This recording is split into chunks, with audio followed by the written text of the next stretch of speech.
po ng message natin for today is covered by the blood of Jesus. No? The blood of Jesus is the heart of the gospel. Amen? Sa kanta pa lang, may confirmation na eh. Ano ba yung gospel story? That Jesus Christ lived, died, and He rose again. That's the gospel story. And as you remember po, no, when we had the discipleship every Thursday, we talk about witnessing to others. That's evangelism. How to preach the gospel. We don't know how to preach the gospel. Pero napakasimple lang po pala. To preach the gospel is to preach the story of Jesus. Amen? Na ang sinasabi doon sa 1 Corinthians chapter 15, verse 3 and 4, that Christ died for our sins according to the scriptures, that He was buried, that He was raised on the third day according to the scriptures. That's the gospel story. If you are confused how to share the word of God, preach that first. What Jesus Christ did for us. Amen? The gospel story is the very foundation of our faith. Amen? The resurrection of Jesus Christ is our very foundation of having a Christian life. Imagine if Jesus did not die and rose again, our faith is meaningless. Why? Wala tayong pagbabasihan. Our God, Jesus Christ, is our standard. Amen? Kung hindi namatay si Kristo at nabuhay na muli, our faith is in vain. And we are still imprisoned with our sins and perish. Amen? That is why knowing the gospel story is very important po. No? Dahil the gospel story, it is the good news that brings hope to your life and brings transformation to our life. Amen? So we all know now that the gospel story is the center of what Christ has done for us. Amen? He came into this world. He lived a sinless life. And He willingly gave Himself for our sake through the crucifixion of the cross because of our sins. And on that cross po, no, just like what we studied, His blood was shed as the ultimate sacrifice to pay the penalty of our sins. And that's the truth. And that is the truth that declared in Ephesians chapter 1, verse 7. In Him, we have redemption through His blood, the forgiveness of sins in accordance with the riches of God's grace. The blood of Jesus is not just a symbol, not a tradition, not a practices or a ritual. Amen? Agree po ba tayo? Na we celebrate Jesus Christ, we remember, it is not about it's not something we remember every Lenten season, every Easter season. Amen? Before, when we did not know yet who Jesus Christ in our life, we follow just the practices, no? Na kung alalahanin natin way back, halimbawa kami, dun sa probinsya, naalala ko noon, pag ganitong season, mahal na araw, no? This is not about condemning po. I'm just telling the story. Holy Friday, so bawal kumain ng karne, no? And sometimes, the way we imitate the suffering of Jesus as part of our devotion is yung sinasaktan natin yung sarili natin. Fasting is good, mga kapatid. But God doesn't want you to see na your sacrifice, you're hurting yourself. It will be useless doing that if hindi naman pala kasama si Jesus Christ on that work that you're doing. Amen? Nagigets niyo po? We need to understand that we are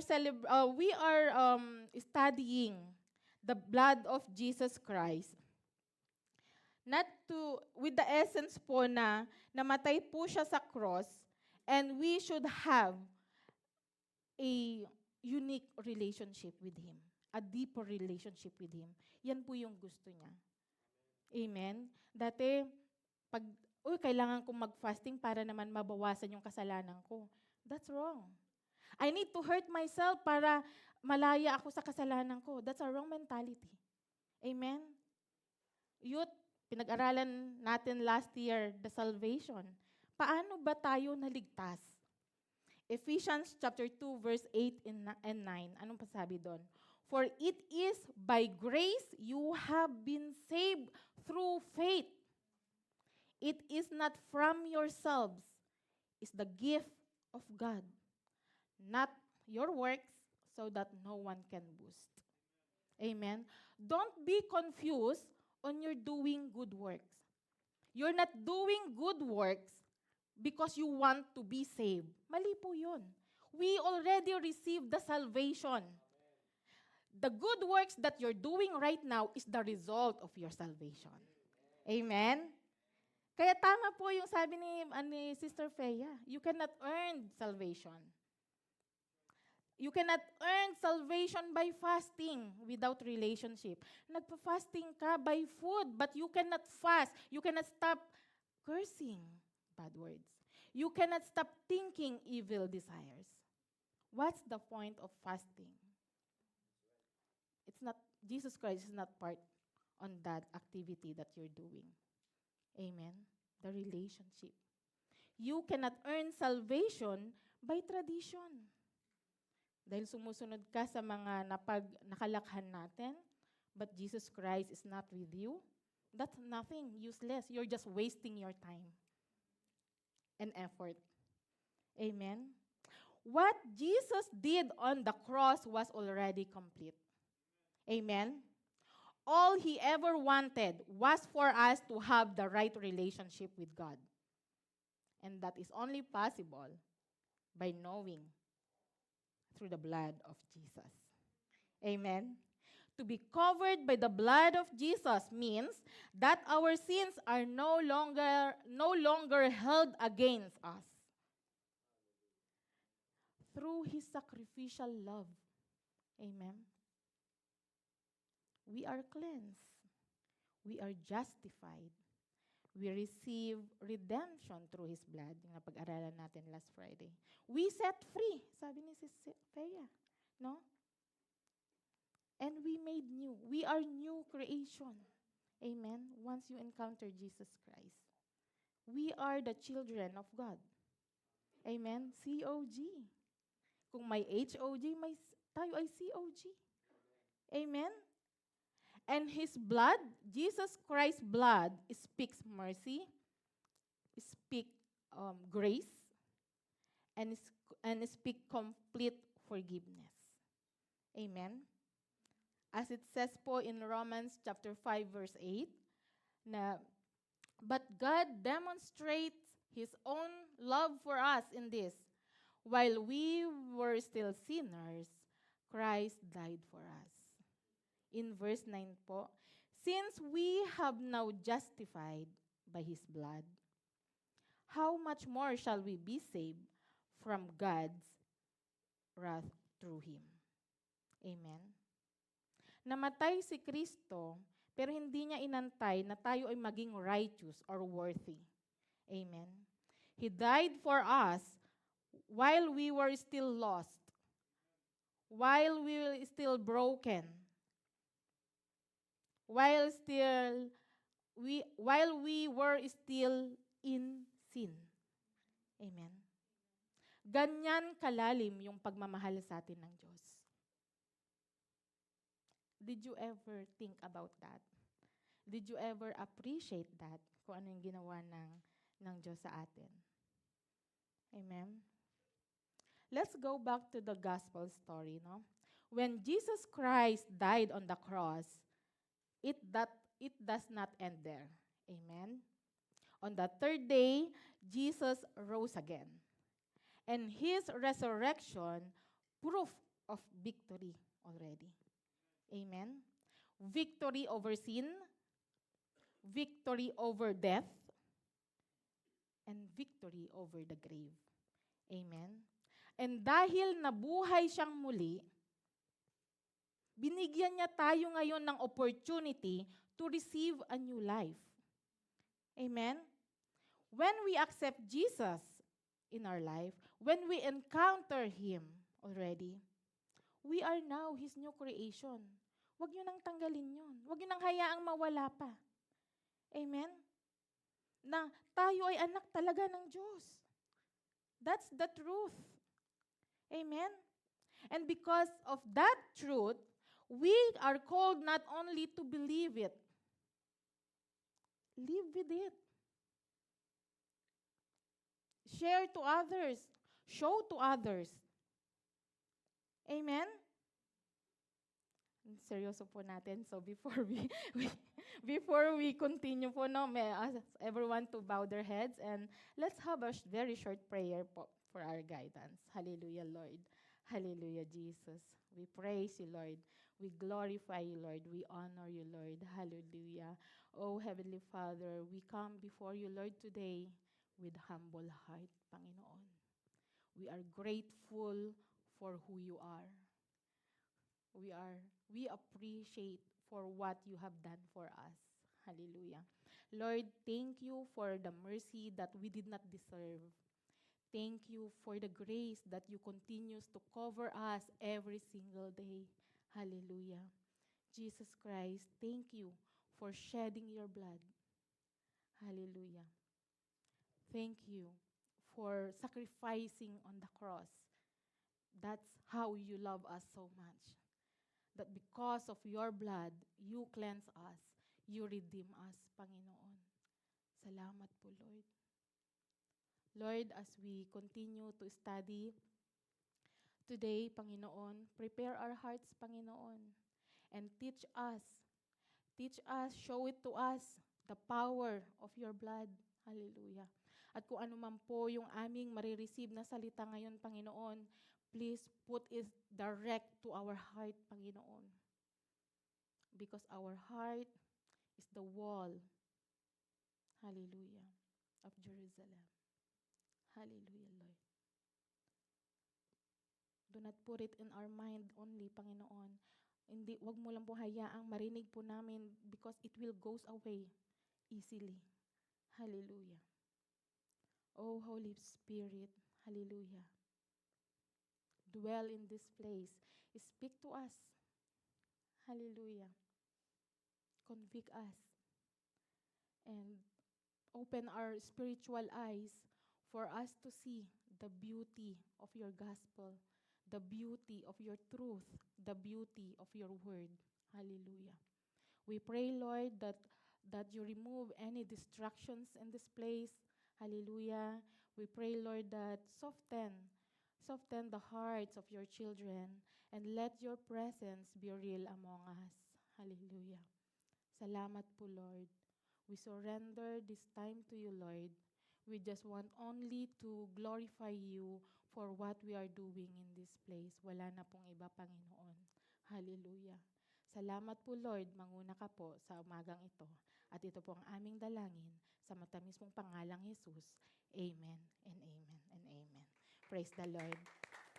Palakpakan po natin ang ating Diyos para malusen up naman tayo. Huwag po tayo masyadong seryoso. Alam ko nga, the theme for this month is very serious, pero ngiti pa rin po tayo. Please.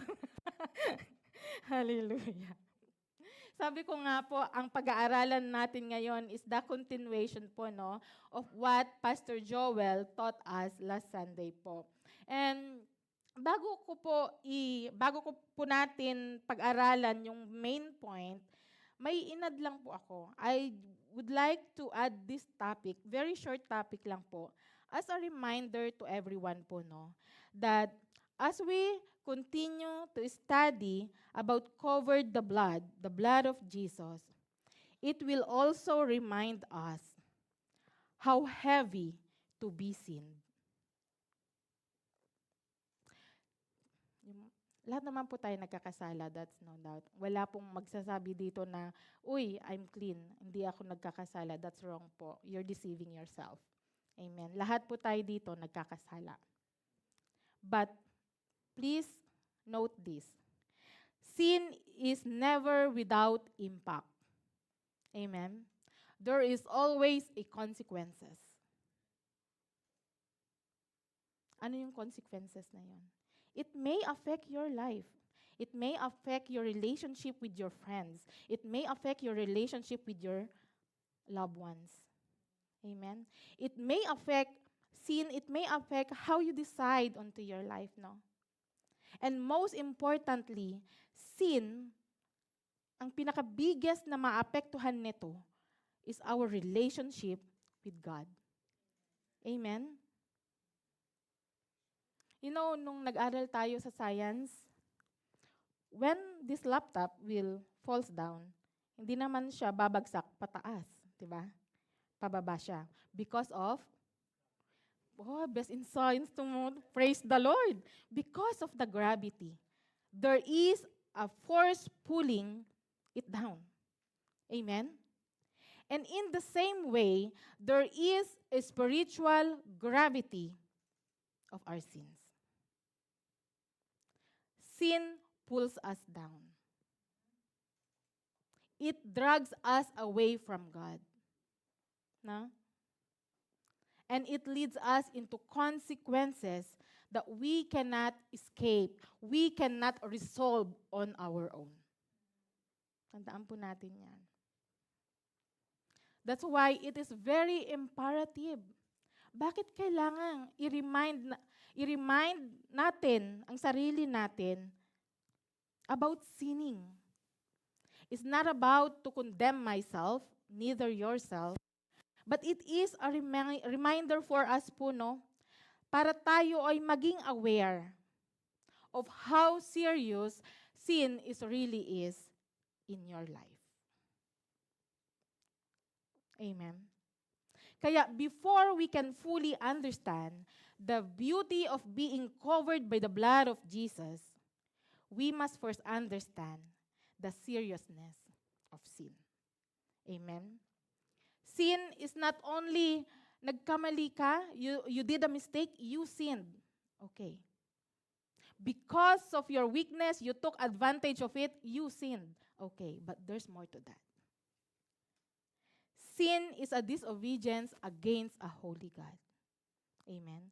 If you're choosing your own way instead of God's way, yung mga youth, if you're opposing your parents of what they ask you to do, di ba? Nung panahon namin, rebelde kang bata ka. No? That's how also with God. We are rebellious against His authority. If we're opposing His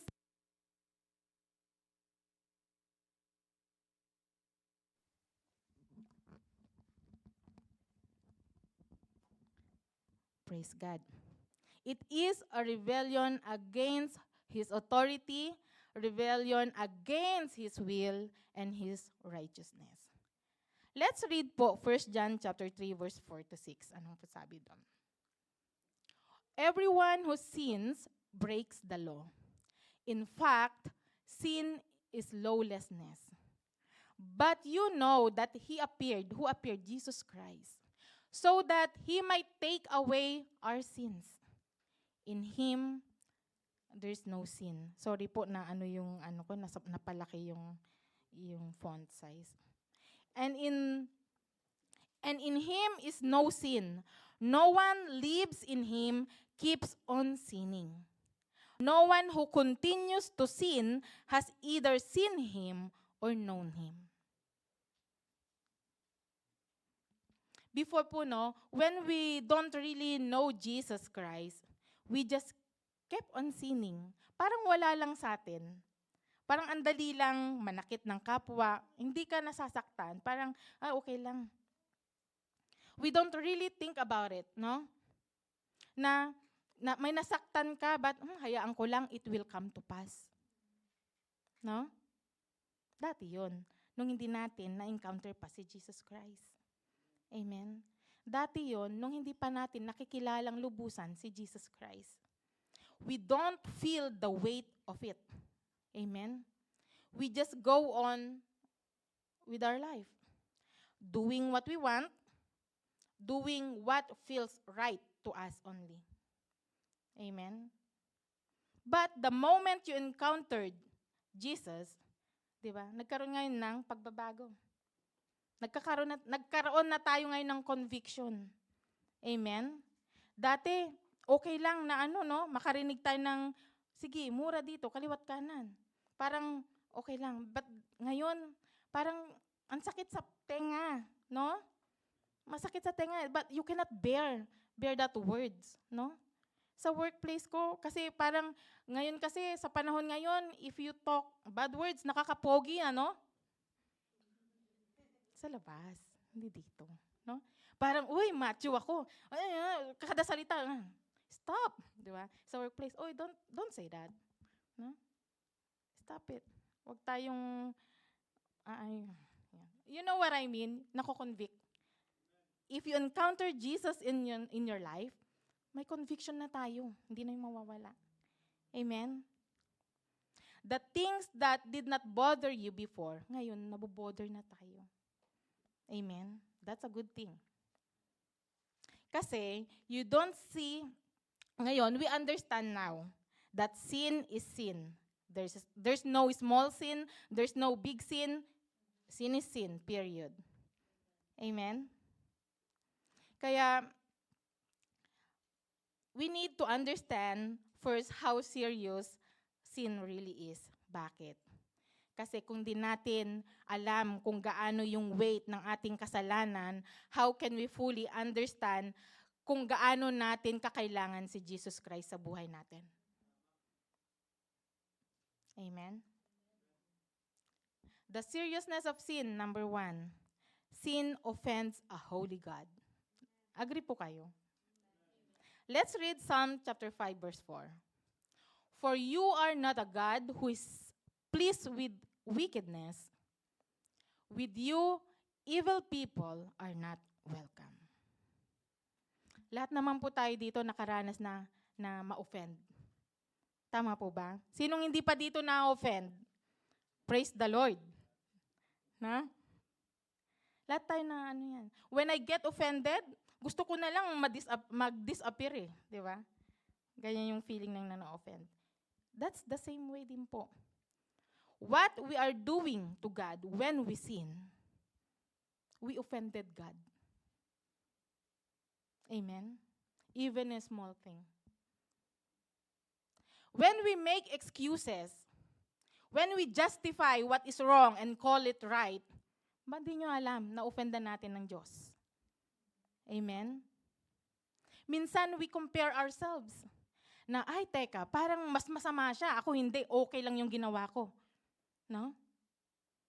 By doing that, justifying your wrong actions, hindi natin na nalalaman, we are offending our God. Our God is perfectly holy. Amen po. Completely pure and absolutely righteous. Sabi sa salita, there is no sin in Him. No compromise. Ano ibig sabihin po nun? God has set His standard high. When we are continuing to sin, we lower our standard in our lives. How do you set your life? Of course, gusto natin high standard. Sino bang doon tayo sa putyo-putyong lower? No. We have our reference. God. God has the high standard. Pwede nating tularan. Amen? If we lower down our standard, alam na natin kung ano yung by sinning, kept on sinning. Anong kino-compromise natin? Relationship kay Lord. Kaya sabi, di ba, sa salita, He does not take pleasure in wickedness. Ang Diyos natin, hindi yan nagtotolerate ng kasalanan. Amen? And tayo naman, as we go deeper knowing Jesus Christ, our God, we don't want Him to get offended as well. Amen? Avoid sinning, mga kapatid. Amen?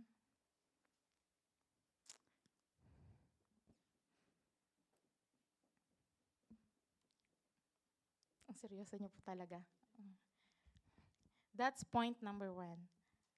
Ang number 2 po, sin separates us from God. Napag-aralan nyo na to youth, so alam nyo na yan. But this is just a reminder and sa lahat din po, no? Anong sabi po sa Isaiah chapter 59 verse 2? But your iniquities, that same with the sin po, have separated you from your God. Your sins have hidden His face from you, so that He will not hear. Ang kasalanan natin breaks our relationship with God. Sin creates a wall, a barrier between us and the God. Amen? It breaks the relationship. Gusto niya ba yun? Na minsan, magtataka kayo, Lord, hindi ko kayo ma-encounter. Lord, hindi ko po kayo maramdaman. Ask yourself, Lord, am I keep sinning? Hindi kita nakikita, Lord. Hindi kita maramdaman. Parang ang layo mo sa akin, that's wrong. You pulled yourself away from the God by sinning. We are the one pushing away ourselves, not the God. Tandaan niyo po yan. Ang Lord, kahit di mo yan nakikita by faith, makikita mo yan, alam mo yan by faith, andirito ang Lord natin. Katabi mo. Andyan lang siya. Amen? Na anytime na gusto mong bumalik, malapad ang kanyang kamay to welcome you again.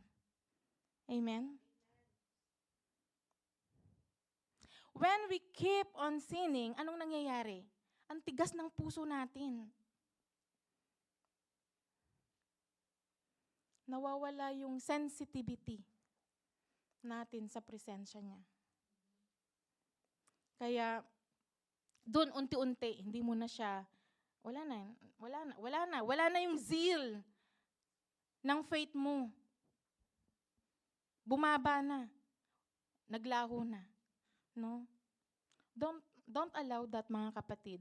Nandirito na po tayo. Don't allow sin will live in your life. Amen? We may still praying, go to church, but deep inside, nafe-feel nyo, disconnect kayo. Now, analyze again yourself. No? Analyze. Bakit may disconnection, Lord? There's always a reason. If you really want to encounter God, do we need to keep on sinning? No? Katulad ng Diyos natin, pure and holy. Gayahin natin, mga kapatid. Amen? Mabigat ang kasalanan. We all knew that. Sa panahon lang kasi ngayon, we take advantage of it. Parang wala lang. No? Pero kung wala tayong pag-aaral na ganito, we never realize it, how heavy our sin is. Amen? Point number 3, sin leads to eternal consequences. Romans 6:23. For the wages of sin is death, but the gift of God is eternal life in Christ Jesus our Lord. Ang kabayaran ng kasalanan ay kamatayan. Not literal na patay, but would you imagine nung hindi pa natin na-encounter si Jesus Christ? Buhay tayo pero patay ang buhay natin. Naranasan niyo ba yon? Naranasan ko po yun eh. No? Nung hindi ko pa nakikilala ng lubusan ng Diyos. But the good thing is, may gift siyang binigay sa atin eh. The unmerited gift, which is salvation. Amen? Thank you, Lord. Hallelujah. Kaya tandaan po natin, ang kasalanan ay hindi to temporary na problema. No. It carries an eternal weight. May bigat yan. Pag tayo nagkakasala, tignan nyo yung bigat ng buhay natin. You carry the heaviness.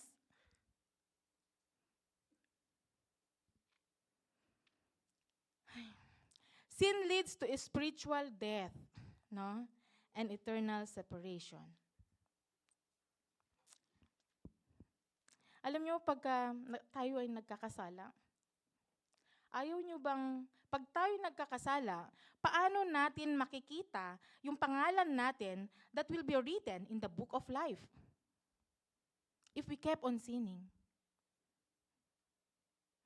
Di ba napag-aralan natin, kung ang pangalan natin ay wala sa book of life, saan tayo? Itatapon tayo sa lake of fire. Because the hell is real. Amen?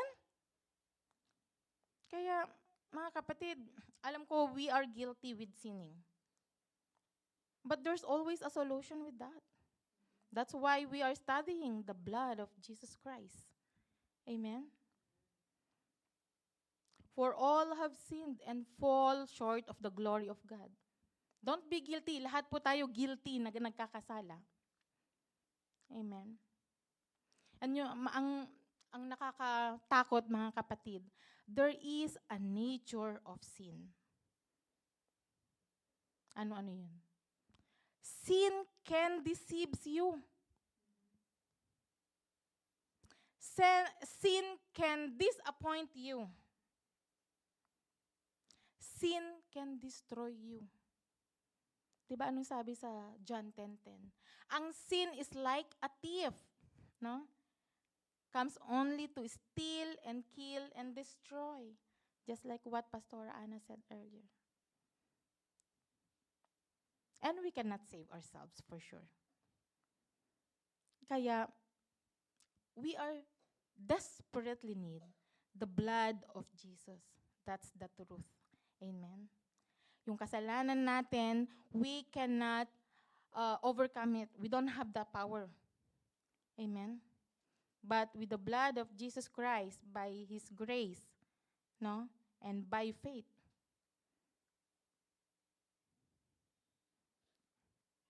kailangan natin ng tulong. Amen. Hindi naman to kawalan sa atin if lumapit tayo sa Diyos eh. Even if we are not seeing Him, we can feel Him. And you know, that's what exactly God did for us, no? Out of His love, He made a way for us to be restored through the blood of Jesus.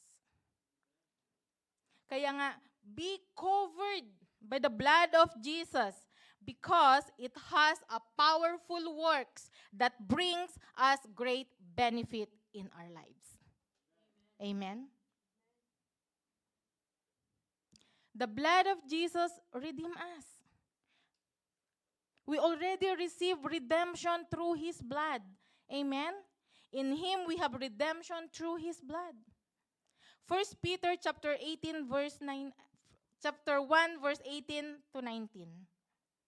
For you know that it was not with perishable things such as silver or gold that you were redeemed from the empty way of life handed down to you from your forefathers, but with the precious blood of Christ, a lamb without blemish or defect.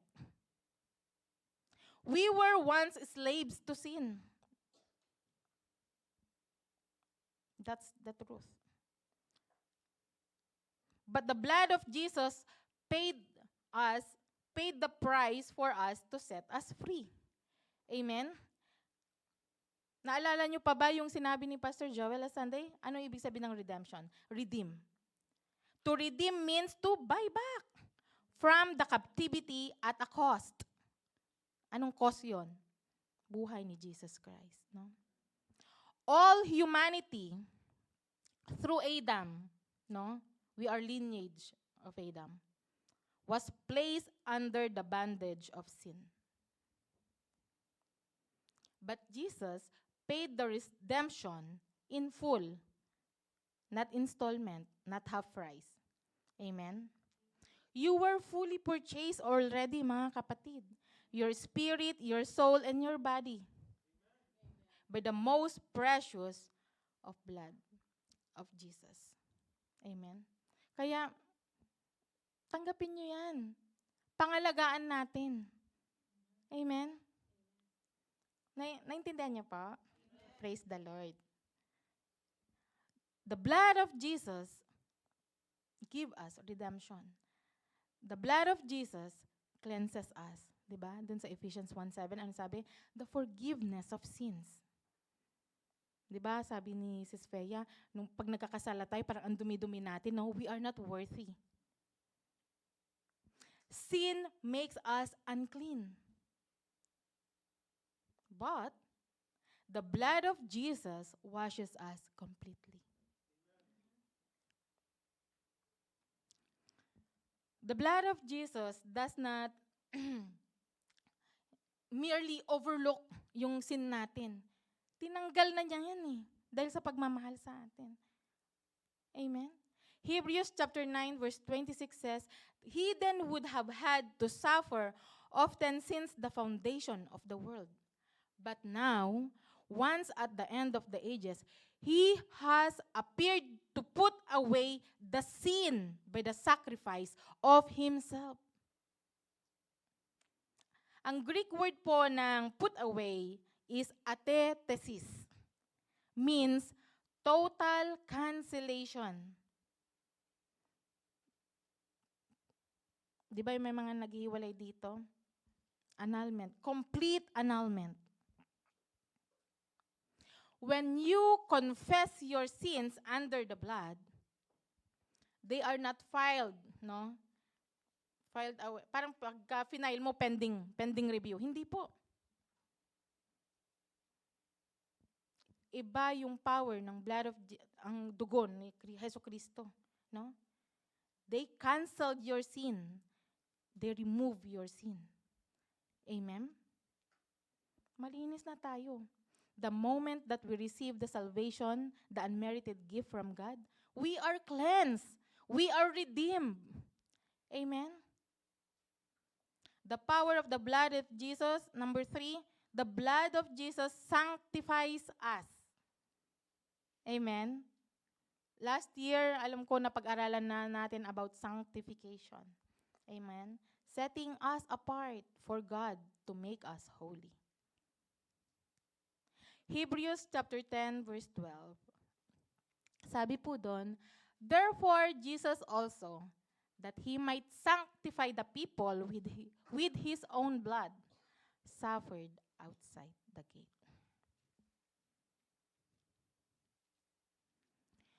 Before we were living in sin po, no? But now, saan na tayo namumuhay?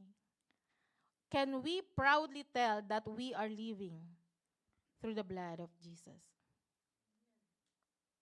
That before, we are no longer the same. Wala na yung old self natin. Natapon na. We are now a new creation. Amen? Kasi, naset apart na tayo. We set apart ourselves to the world. Tama po ba? Na hindi na tayo nagpapakonform sa kalakaran ng mundong ito. Sanctify yourself, mga kapatid. Alalahanin nyo yung dugong dumaloy para lang tayo ay free from sin. Amen? And the fourth po is the blood of Jesus reconciles us. We are sinners, but because of the blood of Jesus, we become oneness. Amen? Reconciliation means to bring people back together. Reconciliation means to restore. Basag naman tayo eh. Basag na tayo. But God has there to restore us. And nire-restore niya yung relationship natin sa Kanya. Because of sin, we were separated from God.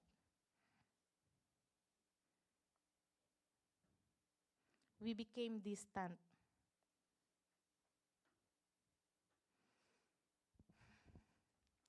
Sorry po, medyo maano. Huwag tayong mabuhay sa kasalanan. Amen. Alam naman natin na minsan nakakasakit tayo, no? But just think about it. Kung hirap na hirap kayong magpatawad sa iyong kapwa, can we make Jesus as our character reference? Na yung sinaktan nating tao, wala yan sa ginawa ni Jesus para tayo ay patawarin. Amen? Soften our heart, mga kapatid. Tandaan natin lagi yung ginawa ni Jesus sa buhay natin. Magpatawad po tayo. Sino ba tayo para hindi magpatawad kung ang Diyos nga ganun ang ginawa niya eh? Wala namang makakapantay sa ginawa ni Jesus eh. Someone hurt us. We are children of God. Imitate His character. Pinatay siya, anong ginawa niya? Pinatawad niya pa rin tayo. Tayo pa kaya? Mga kapatid, bakit hirap tayo magpatawad?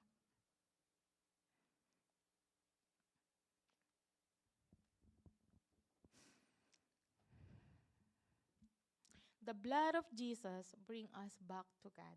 Tandaan niyo yan. Na hindi na tayo malayo sa Kanya.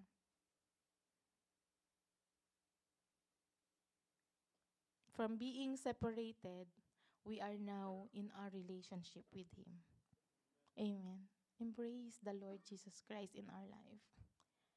Wash whatever you have right now in your heart. Yung tigas ng puso mo. Kung nagpatong-patong man yung mga masasakit, you know what? I-confess mo. Ask for forgiveness. Repent. No? Lumapit ka sa Kanya. Ilabas mo lahat. That's what I did. Nung ako hirap na hirap yung kalooban ko, kinausap ko siya privately. Tignan nyo after that, marirelease kayo. Aalwan yung pakiramdam nyo. And unti-unti, you will be transformed. Let us take this very seriously po, no? Itong pinag-aaralan natin, the blood of Jesus. Sabi ko nga, this is very serious. Na the blood of Jesus, we should be remember not only one time, no? Tandaan natin yung ginawa sa atin ni Jesus Christ. Amen? We have this faith already. Malakas ang pananampalataya natin. Naniniwala tayo. You know, the resurrection of Jesus Christ, that's the proof that Jesus is God. Amen? That's the proof. I think dito na lang po ako magtatapos, mga kapatid. No? I hope na meron kayong somehow na intake dito sa message na to, no? That I do believe na you've seen the power of the blood of Jesus. Tandaan po natin, ang dugong dumaloy dito sa mundo through the crucifixion of the cross of Jesus Christ redeemed us, cleanse us, no? Sanctifies us, and reconciles us. Kaya, ang request ko lang, mga kapatid, no? We are already covered with the blood of Jesus. Keep it. Maintain it. Itago nyo sa puso nyo. Amen? Guard your heart, mga kapatid. Guard your hearts because Jesus lives in here. Amen? Yan yung unang-una kong, lagi kong nilalakaran. Ayokong madungisan yung puso ko. Guard. Ayoko na ni katiting. Magkaroon ako ng galit, inis, puot. No. Kasi tandaan nyo, nandirito si Jesus Christ sa puso natin. Amen? Keep it. Keep the blood of Jesus flowing in your heart. Amen? tandaan natin, it's not enough that you know. It's not enough that you hear it. No? Receive it. Tanggapin natin yan. Tanggapin natin si Jesus Christ sa buhay natin. Amen? May times na you feel far from God. Ang layo-layo, no? Pero, reflect. Maybe, Lord, ano kaya yung kasalanan na nandirito pa sa akin? Bakit ang layo-layo ko? Ang layo-layo ko sa'yo. I think I kept on sinning. And kayo lang po ang nakakaalam yun. Amen? Learn to forgive. As Jesus forgive our sins. God is love. Dapat love lang yung dumadaloy sa atin. Tama po ba? If you feel disconnected, far away from God, tandaan po natin that the blood of Jesus is still powerful until today po. Amen? Hindi pa huli ang lahat. There's no such thing as late pagdating kay Kristo. Tanggap na tanggap kayo. Lumapit lang kayo sa Kanya, mga kapatid. No? Lumapit tayo. Hindi ito ikakababa ng pride natin, ng pagkatao natin para lumapit sa Diyos. Hindi ito kabaliwan na lumapit tayo sa Diyos.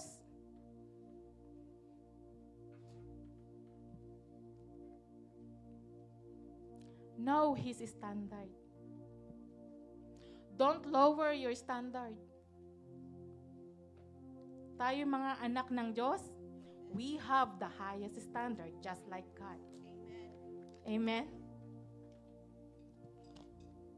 Hallelujah. Well, kung titignan po natin, practically speaking, hindi naman madali magpatawad, but just follow what God wants. Dun mo mararanasan, dun mo maintindihan na, ay, totoo pala, Lord.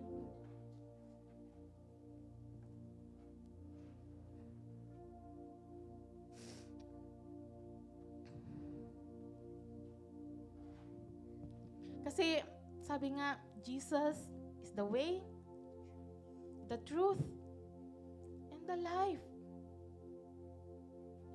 If you want to be cleansed, if you want to be restored, if you want to come back to God, lapit tayo kay Jesus. Everywhere, nandyan siya. Remember, ang gusto niya is the right relationship between you and Him. Yan ang napaka-importante. Relasyon. Just like our relationship to our loved ones. Jesus be the center. Galit na galit ka na, post. Jesus is the center of my life. He is the character of how I decide. Simple lang po. Simple, but yung pinakasimple, yung pa yung hirap na i-follow. Yan ang problema natin. Release your pride in yourself. Jesus Christ, alam mo yung lagi kong nilalakaran, na character ni Jesus Christ, kahit saan ako mapunta, kahit anong pa man yung success na meron ako, being humble. Yan lang yung kaya kong ipakita. Being humble and be generous as much as I can. Sa lahat ng ginawa niya, sa buhay ko pa lang, I really appreciate who Jesus Christ is in my life. And I'm hoping po na ganon din kayo. Hindi mo kailangang i-lay your sins to someone. Lay your sins to God directly.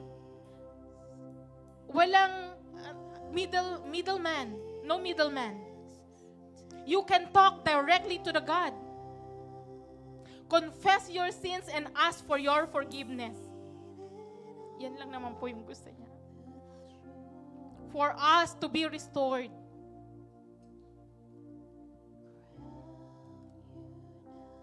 Thank you po. Yun lang po. Ang gusto ng Lord sa atin. Remember the blood of Jesus na dumagok dito sa mundo. It is not a joke. But you will realize. Basta andyan na yung relasyon nyo sa Kanya. Na wala kayong gusto, kundi lakaran kung ano man yung katuruan na gusto niyang gawin natin. You know, I appreciate the goodness of God. When I asked for a new job, He gave it to me. But there's a twist. Give up my time to Him or focus on my time in my work. I need to choose. In 2 months, na nag-double job ako, na-miss ko yung relationship ko kay Lord. I realized na hindi na yung kita mo yung importante. Yung relasyon.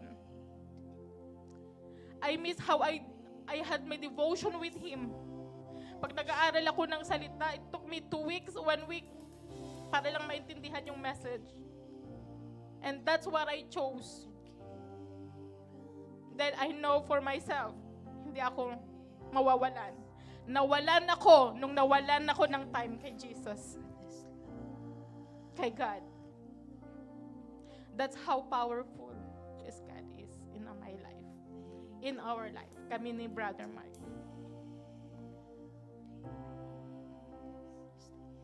Sabi nga, di ba? Your obedience follows blessing. That's what happened to the life of Brother Mark. Hindi niya inas yung promotion, but the promotion punta sa kanya. That's what I taught him. I reminded him, see what I said. That's your testimony how God is good in our life. Amen. Sorry.